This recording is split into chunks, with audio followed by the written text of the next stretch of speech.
महराज मलिक के ऊपर public safety act लगाया गया और उसके ऊपर इल्ज़ाम लगाया गया कि वो राष्ट्र विरोधी है, एंटी नेशनल है, लॉ एंड ऑर्डर की प्रॉब्लम है, इसलिए उसके ऊपर पीएसए लगाया गया है।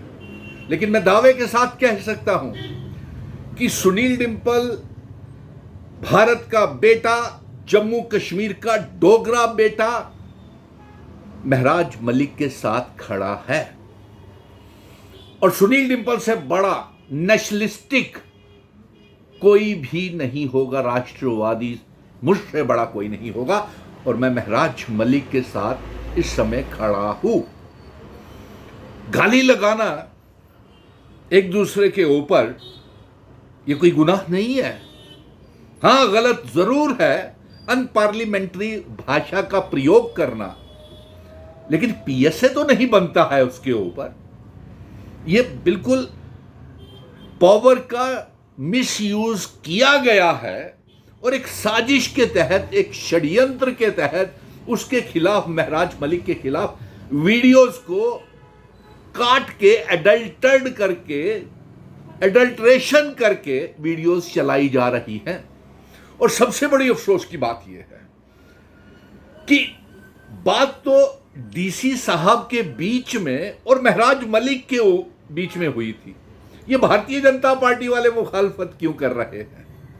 शायद उसकी मकबूलियत को देखते हुए कर रहे हैं कि जो मैंने दावा किया था कि अगर आज चुनाव हो जाए मेंबर पार्लियामेंट के, तो जेल में बैठा बैठा महराज मलिक पीएमओ मंत्री जतिंदर सिंह जी को रिप्लेस करके हरा देगा उनको कठुआ, डोडा, उधमपुर सीट से।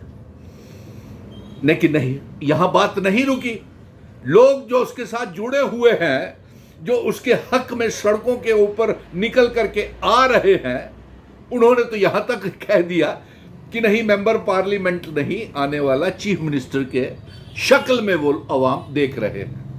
खैर, मैं इतनी आगे नहीं जाना चाहता क्योंकि उस पोजीशन के ऊपर पहुंचने के लिए बहुत मेहनत करनी पड़ती है।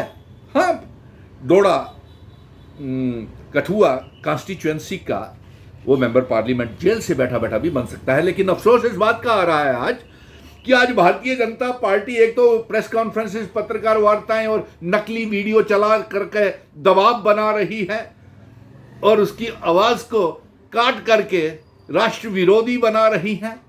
जब वो डीडीसी मेंबर था तब भी उसने संविधान की कसम लेकर के, इंडियन कॉन्स्टिट्यूशन की कसम लेकर के डीडीसी मेंबर बना। जब वो एमएलए चुना गया तब भी लेजिस्लेटिव असेंबली में इंडियन कॉन्स्टिट्यूशन की कसम लेकर के वो असेंबली में एमएलए बना। आज यहां पे अगर डीसी साहब से लड़ाई हो गई और थोड़ी भाषा में दोनों की तरफ से तलखियां हुई होंगी, डीसी साहब खामोश और भारतीय जनता पार्टी वकालत कर रही है। क्यों? और उससे भी ज्यादा वकालत ये कर रहा है भारतीय जनता पार्टी का गोदी मीडिया, जो, अरे भाई, किसी वकील साहब की ख्वाहिश है केस लड़ने की तो उनकी मर्जी। अगर किसी वकील साहब की ख्वाहिश नहीं है केस लड़ने की तो ये उनका जाती मसला है।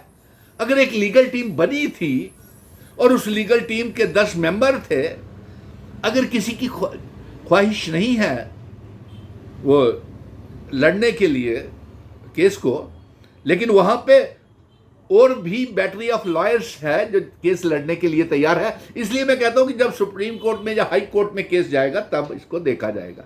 लेकिन इसके बीच में एक नई डेवलपमेंट हो रही है कि इस जो वकील, मेरे माननीय मित्र, जो न जाने किस बात को लेकर के बार के प्रेसिडेंट साहब निर्मल कोतवाल साहब ने, जो जम्मू की एक आवाज़ है, उन्होंने इनकार किया कि वो केस नहीं लड़ सकते हैं। लेकिन मीडिया उसकी तरफ टीआरपी लेने के लिए, कहानी को नई दिशा देने के लिए, भारतीय जनता पार्टी का मीडिया गलत दिशा में इस बात को लेकर के जाने के लिए आगे आगे जाता है। सारे नहीं है, चंद मीडिया वाले हैं जो जानबूझ करके ये स्टोरी कर। अब इसका महराज मलिक का क्या होगा? अब ये कब रिहा होगा? अरे भैया, आपको क्या प्रॉब्लम है? अंदर बैठा हुआ है, महराज भाई बैठा हुआ है अंदर, अगर बैठा हुआ है महराज मलिक अंदर घर से बाहर बैठा हुआ है, आप इतनी पेट में दर्द इन मीडिया वालों को क्यों हो रही है? भारतीय जनता पार्टी के पेट में दर्द क्यों हो रही है ये बताइए। आप क्यों उसकी मुखालफत कर रहे हैं? बात तो डीसी साहब के बीच में और महराज मलिक के बीच में है, आप क्यों इसके वकालत कर रहे हैं? आज दावे के साथ कह सकता हूं, अगर रियासत का दर्जा जिसकी जंग सुनील डिम्पल लड़ रहा है डे 1 से, वो जम्मू कश्मीर का डोगरा बेटा, वो महाराजा हरि सिंह जी की विरासत को बचाने के लिए, उनका स्टेट सब्जेक्ट आर्टिकल 370 को बचाने के लिए, उनकी रियासत का वजूद को बचाने के लिए जो जंग लड़ रहा है, आज अगर रियासत का दर्जा होता तो महराज मलिक जेल में नहीं होता, और अगर आज आर्टिकल 370 होता तो महराज मलिक जेल में नहीं होता। मैं सुप्रीम कोर्ट के चीफ जस्टिस ऑफ इंडिया साहब से भी कहूंगा कि जनाब, और हाई कोर्ट से भी कहूंगा कि महराज मलिक को रिहा किया जाए, उसका पीएसए क्वैश किया जाए, और तमाम पॉलिटिकल पार्टीज को भी कहूंगा कि आप भी एक हल्फनामा एफिडेविट सुप्रीम कोर्ट और हाई कोर्ट में डालें कि महराज मलिक का पब्लिक सेफ्टी एक्ट रिवोक किया जाए। अगर आप महराज मलिक के Congress, national conference, PDP, Kashmir की पार्टियां, जम्मू की पार्टियां अगर हैं, तो 10 अक्टूबर को रियासत के दर्जे के लिए भी एक एफिडेविट दायर करें कि भारतीय जनता पार्टी रियासत नहीं दे रही है और लोगों के साथ वादा खिलाफी कर रही है।